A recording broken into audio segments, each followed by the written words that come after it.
ከዳቮሱ የዓለም ኢኮኖሚ ፎረም በፊት ህግጋት መሮ ዓለም አቀፍ ስርዓት መፍረሱን አዲስ አበባ ላይ ተነግሮ ነበር። የካናዳው ጠቅላይ ሚኒስትር ማርክ ካርኒ የቀደመው ስርዓት ፈረሰ፣ አዲስ መስመር፣ አዲስ አደረጃጀትን እንፍጠር ከማለታቸው አስቀድሞ ጠቅላይ ሚኒስትር አብይ ሀገራት የዓለም ስርዓት አጥርንደው አዲስ የዓለም ስርዓት እያዋለዱ ነው ብለው በይፋ ተናገሩ። የፈረንሳዩ ፕሬዝዳንት ኢማኑኤል ማክሮን ዓለም አቀፍ ህግጋት እየተረገጡና ዓለም ወደ ህግ አልባነት እያመራች መሆኗን ከመጠቆማቸው በፊት ኢትዮጵያ የዓለምን ነባራዊ እውነታ የተገነዘበ እርምጃዎችን አስቀድማ ወስዳለች። ከሁለተኛው የዓለም ጦርነት በመለስ በአሜሪካ መሪነትና ጦርነቱን በድል በቋጩት ሀገራት የተመሰረተው ዓለም አቀፋዊ ስርዓት ወድቋል። ሀያላኑ ፉክክር ላይ ናቸው። አሁን ያለው ዓለም አቀፋዊ የጂኦፖለቲካና የኃይል ፉክክር ግሬት ፓወር ኮምፒቲሽን በምዕራቡና በምስራቁ ጎራ በተለይም በአሜሪካ በቻይናና በሩሲያ መካከል የሚገለጽ ነው። የአውሮፓ ሀገራት በተለወጠው ዓለም የተለወጠ ስትራቴጂያቸውን ይፋ እያደረጉ ነው።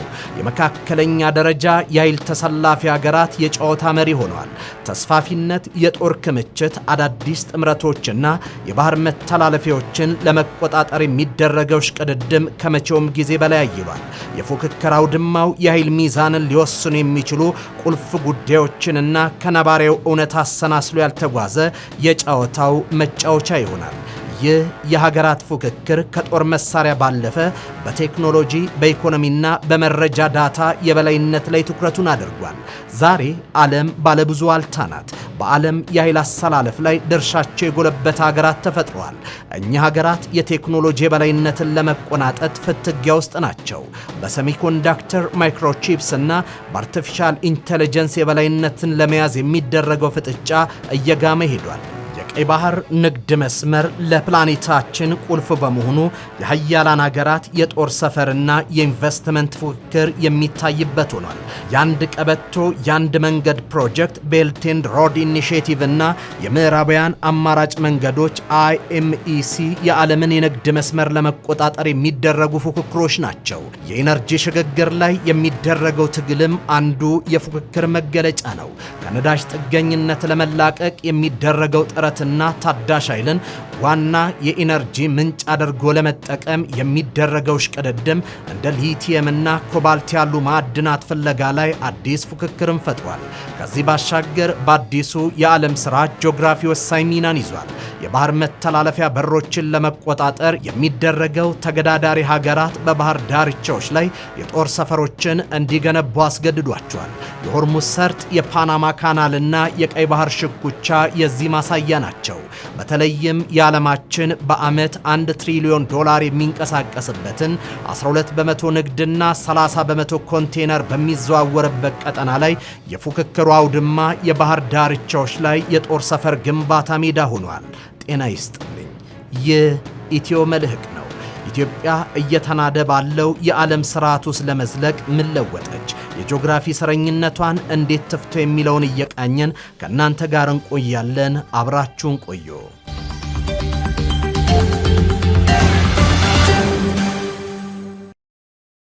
ኢትዮጵያ የጂኦግራፊ እስረኛ ሆኗ ለዘላለም ትኖራለች ብሎ የሚያስብ ኢትዮጵያዊ ካለ እርሱ የሞተ ነው።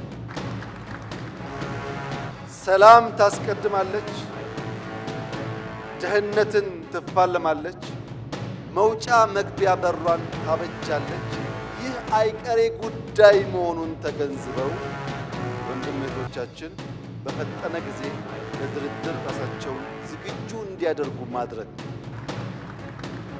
ጠቅላይ ሚኒስትር አብይ ከዛሬ 2 ዓመት በፊት የቀይ ባህር አጀንዳን ወደ ፊት ለፊት ሲያመጡት ከውጭም ከውስጥም አጀንዳውን ያጣጣለ ቀላል አልነበረም። አንዳንዶች መንግስት የስልጣን ዕድሜውን ለማራዘም የመዘዘው የመጨረሻ ካርድ ነው በሚል ነገሩን አጣጣሉት። ሌሎች አጀንዳው ልክ ቢሆንም እኛ ስልጣን እስክንይዝ ኢትዮጵያ በተዘጋ ቤት ውስጥ ትኑር ብለው ፈርደውባታል። ዛሬ የባህር በር ጥያቄ ትንፋሽ የማይሰጥ አንገብጋቢ የኢትዮጵያ የሕልውና ጥያቄ ነው። የጂኦግራፊ እስረኛ አንሆንም የሚለው የኢትዮጵያ መንግስት አቋም ከነባራዊ የኢትዮጵያ እውነት የተቀዳ ፖሊሲ ነው። የዓለም ሀያላን የባህር መተላለፊያዎችን ለመቆጣጠር ሽኩቻ ውስጥ ገብተዋል። የዓለም ሥራ ፈርሶ ሀገራት ጥቅምና ፍላጎቶቻቸውን ለማንበር በሚጥሩበት በዚህ ጊዜ የኢትዮጵያ የበይ ተመልካች የመሆን ጉዳይ መሬት ካለ እውነታ የመፋታት ነው። የቀድሞ የስካይ ኒውስ የውጭ ጉዳይ አንጋፋ ዘጋቢ ቲም ማርሻል ዘ ፓወር ኦፍ ጂኦግራፊ የጂኦግራፊ ኃይል በተሰኘው መጽሐፉ የተፈጥሮ መልክዓ ምድራዊ ጂኦግራፊያዊ ገጽታዎች የዓለም አቀፍ ፖለቲካን ይወስኑታል ይላል። ጂኦግራፊ የሰው ልጅን እድልና የታሪክ ጉዞ ሙሉ በሙሉ ባይወስንም እንኳ ሀገራት ሊኖራቸው የሚችለውን ስልታዊና ፖለቲካዊ አማራጭ ግን እንደሚገድበውና አቅጣጫ እንደሚያስይዘው ያስረዳል። እንደ ሆርሙዝ ሰርጥ ያሉ ጠባብና ቁልፍ የባህር መተላለፊያዎችን በቁጥጥር ስር መዋል በዓለም አቀፍ የንግድ መስመር በዓለም አቀፉ የነዳጅ ፍሰት ላይ ከፍተኛ ተጽዕኖና የማስገደድ ኃይል እንዲኖር ያደርጋል። ማርሻል ይህን ጥንታዊ ግንዛቤ ወደ ዘመናዊ ዓለም ፈተናዎችን በማስፋፋት በአየር ንብረት መዛባት ምክንያት የሚመጣ ግዙፍ ስደትና እንደ አባይ ወንዝ ባሉ ተጋሪ የተፈጥሮ ሀብቶች ላይ የሚደርሱ የውሃ ጦርነቶች ጂኦግራፊ አሁንም ቢሆን ወሳኝና የማይታለፍ የፖለቲካ ሕግ መሆኑን በተጨባጭ ያረጋግጣል ሲል ይሞግታል። በመጽሐፉ ሽፋን የተሰጣት ኢትዮጵያ በአባይና በቀይ ባህር ያሉባትን ገደቦች ያነሳል። እንደ ደራሲው ኢትዮጵያ ታዳጊ ኃይል ኢመርጂንግ ፓወር ናት። ኢትዮጵያ የውስጥ አንድነቷንና የውሃ ፖለቲካዋን በብቃት ከመራችው ቀጠናውን በብቃት የመቆጣጠር አቅም አላት ሲል ያስረግጣል። ዓለም ውጥንቅጡስ መግባቷ እውን ሆኗል። በተለይም በዚህ የዓለም ስርዓት አደጋ በወደቀበት ጊዜ ስትራቴጂያዊ ጥቅሞችን እውን ለማድረግ መጣደፍ ከምንም በላይ አስፈላጊ ያደርገዋል። የፈረንሳዩ ፕሬዝደንት ኢማኑኤል ማክሮን በዳቮሱ የኢኮኖሚ ፎረም ላይ እንዳሉት የዓለማችን ሀያላን የእርስ በርስ ፉክክርና የንግድ ሕግ ጥሰቶች ነፃ ገበያ የሚለውን ጽንሰ ሐሳብ ገሎታል። ይልቁንም ንግድ በሀያላን መካከል የሚደረግ የጉልበት ፍልሚያ ሆኗል። ማክሮን የዋህነት ይብቃ ሲሉ አውሮፓ እንደ ሌሎች ሀያላን የራሷን ገበያና ኩባንያዎች ካልጠበቀች በኢኮኖሚ ተገዢ ልትሆን እንደምትችል አስጠንቅቋል። በዚህ ምክንያትም አደጋን መቀነስ ዲ-ሪስኪንግ የሚለውን አዲስ የኢኮኖሚ መርህ የዓለም አቀፍ ግንኙነት ማጠንጠኛ ሆኗል። አገራት አሁንም ከአንድ የንግድ አጋር ወይም ከአንድ የንግድ መስመር ላይ ያላቸውን ጥገኝነት ለመቀነስ በከፍተኛ ወጪ የአቅርቦት ሰንሰለታቸውን እያባዙ ነው። ይህ ማለት ግን ንግድ ይበልጥ ፖለቲካዊ የሆነ መጥቷል ማለት ነው። ለማሳያነት ወሳኝ የሆኑ እንደ ሴሚኮንዳክተር፣ ማዕድናትና የሕክምና ቁሳቁሶች ያሉ ምርቶች የሚመሩበት በገበያ ፍላጎት ሳይሆን ከማን ጋር ነው የምነግደው፣ ይህ አጋሪስ ነገ አደጋ ቢደቅንብኝስ በሚሉ የደህንነት መለኪያዎች ሆኗል። ይህ ዓለም ወደ ተለያዩ የምጣኔ ሀብት ምሽጎች ኢኮኖሚክ ብሎክስ እየከፈላት ይገኛል። በመሆኑ የኢኮኖሚ ትስስር እንደ ጦር መሳሪያ ማገልገሉ በዓለም ላይ መተማመንን አጥፍቶታል። አሁን ያለው የዓለም አቀፋዊ ውጥረት የሚመነጨው አገራት በንግድ ትስስር ስም የሌላው ተገዢ እንዳይሆኑ ካላቸው ፍርሃት ነው። በመሆኑም ወደፊት አሸናፊ የሚሆኑት በኢኮኖሚ ይበልጥ የተሳሰሩ ሳይሆኑ ስትራቴጂያዊ በሆኑ ዘርፎች እንደ ኢነርጂ፣ ቴክኖሎጂና በምግብ ራሳቸውን የሚችሉ አገራት ብቻ ናቸው። ይህ አዲስ እውነት ደግሞ ለዓለም ኢኮኖሚ ከፍተኛ ወጪንና ውስብስብነትን ይዞ መጥቷል። ኢትዮጵያ የሀገራዊ ልማቷን ዘመኑን የዋጀና ያሰላ ነው። በዚህም በዓለም ምስቅልቅሎች ውስጥ አሸናፊ ሊያደርጋት የሚችለውን ስትራቴጂያዊ ዘርፎች ላይ ትኩረት አድርጋለች። በዚህም በምግብ በተለይም ስንዴ ልማት፣ በታዳሽ ኢነርጂና ቴክኖሎጂ ቁልፍ የሀገራዊ ስትራቴጂ አካል ማድረጓ ዘመኑን በአግባቡ የመረዳቷ እውነት ነው። የዩኤን ጥናት እንደሚያሳየው የአንድ ሀገር ጂዲፒ ከ25 እስከ 30% የባህር በር ነው። ለምሳሌ ኢትዮጵያ 100 ቢሊዮን ከሆነ ጂዲፒዋ አይኗ እያየ 25 ቢሊዮን 30 ቢሊዮን ትታለች ማለት ነው። ዘሚኒት አክሰስ ስታገኝ ያ ቫልዩ ያ አማውንት ይጨምራል። ይሄ የዩኤን ጥናት ነው። 100 ቢሊዮን ከሆነች 30 ቢሊዮን ኢንቨስት አድርጋ ቀይ ባህር ብታገኝ ያዋጣል ማለት ነው። አሁን ገርድ ሼር አድርጉ የምንለው ለዝም ብለን አይደለም፣ ሂሳቡን አስበን ነው። የዓለም አቀፉ ስርዓትና ሕጉን የሰሩ አካላት ሕጉ ተለውጧል እያሉ ነው። በዘንድሮ የዳቮሱ ጉባኤ የተገለጠ እውነትም ኢትዮጵያ ዘመኑን ዋሽታ ወቅቱን ያገናዘበ ስትራቴጂ ነድፋ መንቀሳቀሷ የመጪው ዘመን ፊት መሪ የሚያደርጋት የመሆኑ እውነት ነው። እንደ ተንታኞች አስተያየት የዘንድሮ የዳቮሱ ጉባኤ ከወትሮ በተለየ የሚያደርገው መሪዎች ዲፕሎማሲያዊ ቁጥብነትን በመቀነስ ዓለም ያለችበትን ጨካኝ እውነታ በሐቀኝነት ለመጋፈጥ መምረጣቸው ነው። ላለፉት 10 ዓመታት ዓለምን ሲያረጋጋ የኖረው ሕግጋት መሩ የዓለም ሥርዓት አሁን ያለፈ ታሪክ ሆኗል። መሪዎቹ በንግግራቸው ያረጋገጡት ነጥብ ቢኖር ሰላምና መረጋጋት በምኞት ወይም በሀያላን ሀገሮች በጎ ፍቃድ የሚመለሱ ሳይሆኑ እያንዳንዱ ሀገር በራሱ አቅም ላይ ተማምኖ ለሉዓላዊነቱ ዋጋ ለመክፈል ሲቆርጥ ብቻ መሆኑን ነው። ይህ የሐቀኝነት ጊዜ አገራት ያላቸውን ድክመት አውቀው ለከፋ ሁኔታ ራሳቸውን እንዲያዘጋጁ ጥሪ የሚያቀርብ ነው። በዚህ አዲስ የዓለም ገጽታ ውስጥ ተስፋ የሚገኘው ታላላቅ ኃይሎች በሚያደርጉት ስምምነት ላይ ሳይሆን በመካከለኛ ሀገራት ራሳቸውን በኢኮኖሚ በቴክኖሎጂና በመከላከያ ዘርፎች ለማጠናከር በሚያሳዩት ቁርጠኝነት ላይ ነው። የሕግ የበላይነት የሚከበረው ሕጉን የሚያስከብር ጠንካራና የማይበገር አቅም ሲኖር ብቻ ነው።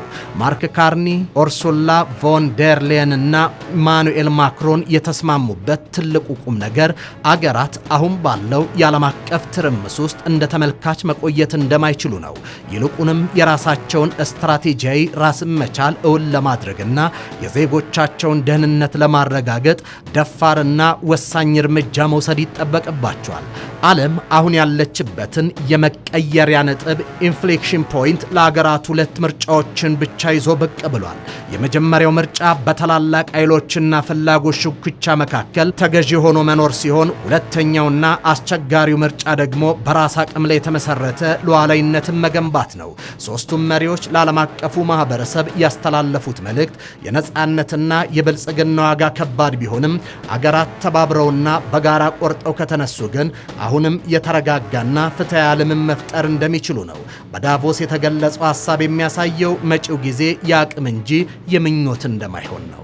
በዓለም ላይ በኢትዮጵያ ልክ ለባህር በር ቀርቦ ባህር የሌለው ሀገር የለም። በእኛና ባህር መካከል መስመር ናት የምታዩት። አሁን ያሉ መሪዎች ደግሞ የሶማሌ መሪ፣ የጅቡቲ መሪ፣ የኤርትራ መሪ፣ የኢትዮጵያ መሪ ደግሞ ስለ አሁን ሰላም ብቻ ሳይሆን ስለሚጸና ዘላቂ ሰላም መነጋገር አለባቸው። እኛ አሁን አንጣላልና ልጆቻችን ይባሉ ሊባል አይችልም። እንዳይባሉ እንነጋገር። በኢንቨስትመንት ነው፣ በሼር ነው፣ በሊዝ ነው፣ እዚህ ያለውን በመውሰድ ነው። ምርጫው ሊታይ ይችላል። አንነጋገርበትም ይባል ነገር ስህተት ነው። አይናችን እያየ እድገት፣ ዘላቂ ሰላም የሚያመጣን ነገር ቸል ማለት አንችልም።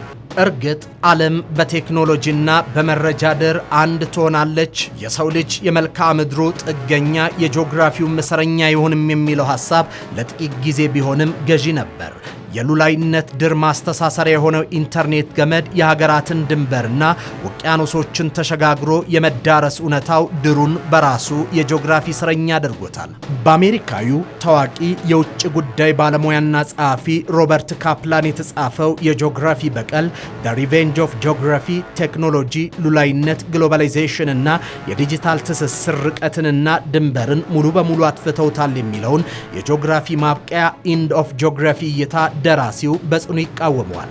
ግሎባላይዜሽን የመረጃ ፍሰትን በማፋጠን ቦታን ያጠበዋል እንጂ አያጠፋውም የሚለው ካፕላን እንደ ሆርሙዝ ወይም ማላካ ባህር ሰርጥ ያሉ ጠባብ ቦታዎች ለዓለም አቀፍ የነዳጅና የንግድ አቅርቦት መስመሮችን አሁንም ወሳኝና ለጥቃት እጅግ ተጋላጭ መሆናቸውን በማስረጃ ይጠቅሳል።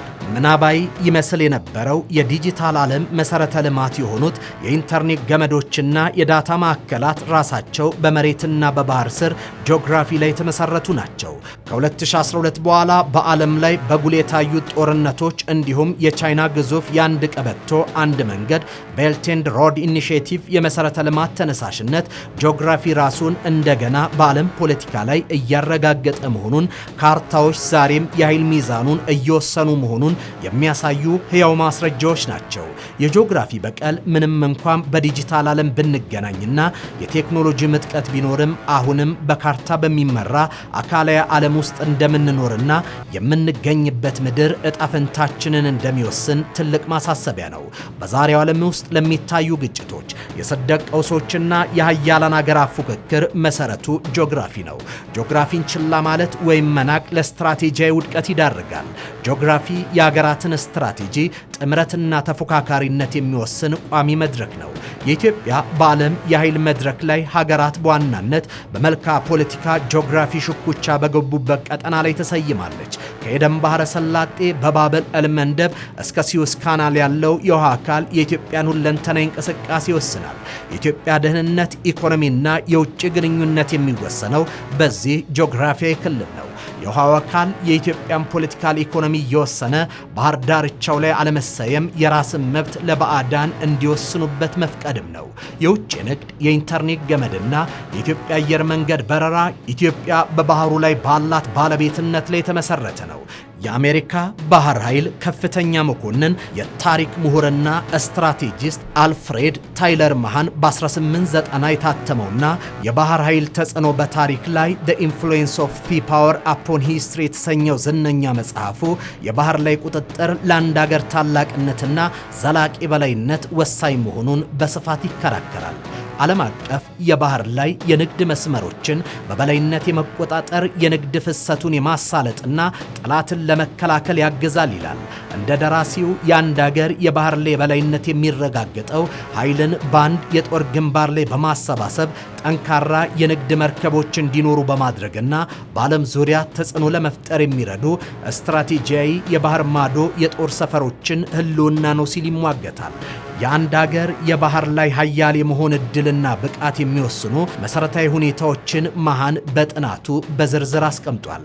እነዚህም ለአሰሳና ለዓለም አቀፍ ንግድ ምቹ የሆነ ጂኦግራፊ አቀማመጥ፣ ለትላልቅ መርከቦች ተስማሚ የሆኑ የተፈጥሮ ወደቦች ያሉበት የመሬት ቅርጽ፣ ከሀገሪቱ አቅም ጋር ተመጣጣኝ የሆነ የግዛት ስፋት፣ የባህር ኢንዱስትሪንና ሰራዊቱን የሚደግፉ በቂ የህዝብ ብዛት፣ የህዝቡ በተፈጥሮ ለንግድና ለባህር ስራ ያለው ዝንባሌ ወይም ብሔራዊ ባህሪ እንዲሁም ለባህር ኃይል ልማት ትኩረት የሚሰጥና የሚያበረታታ ጠንካራ የመንግስት ፖሊሲ ናቸው። ማሃን በእነዚህ 6 ነጥቦች በመታገዝ ብሪታንያ እንዴት በዓለም ዙሪያ ስኬታማ መሆን እንደቻለችና በተቃራኒው ደግሞ ተፎካካሪዎቿ በባህር ላይ ለምን እንደወደቁ በምክንያት ያስረዳል። ቾክ ፖይንትስ እና በመርከቦች እንቅስቃሴ ላይ ያለውን ጥልቀት ግንዛቤ ለማሳየትም የተለያዩ ታሪካዊ የባህር ጦርነቶችን የሚያሳዩ ካርታዎችንና ዲያግራሞችን በስራ ውስጥ አካቶ በማቅረብ ንድፈ ሐሳቡን በተግባር የተረጋገጠ መሆኑን አሳይቷል። ቴክኖሎጂ የጦርነትንና የትራንስፖርትን መልክ በከፍተኛ ሁኔታ ቢቀይሮም የባህር ላይ ቁጥጥር ለአንድ አገር ሀብትና ዓለም አቀፍ ተጽዕኖ ወሳኝ መሆኑን የሚያስረግጠው የእሱ መሰረታዊ ፍልስፍና ዛሬም ለዓለም አቀፍ ግንኙነትና ጥናት ትንተና ወሳኝ ምሰሶ ሆኖ ቀጥሏል። እናም ኢትዮጵያ የጂኦግራፊ እስረኛ ያሉንም የኔ ሆነው ነገር ግን ሆነ ተብሎ ተላልፎ የተሰጠውን የባህር በር ላይ ልሳይም የማሉታ እውነት ከሳይንስ ከዓለም ነባራዊ እውነት በመነሳት ህልውናዋን ለማጽናት የተነሳችበት ሐቀኛ ጥያቄዋ ነው። እናም ጥያቄው ሲመለስ ኢትዮጵያ የቀጠናዊ ሚናዋ በእጅጉ እንዲጎላ ያደርገዋል። የተወደዳችሁ የኢትዮ መልሕቅ ቤተሰቦች የዛሬው የኢትዮ መልሕቅ ጥንቅራችን እዚህ ላይ አብቅቷል። በቀጣይ በሌላ ዝግጅት እስክንገናኝ በያላችሁበት ሰናይ ጊዜ ይሁንላችሁ።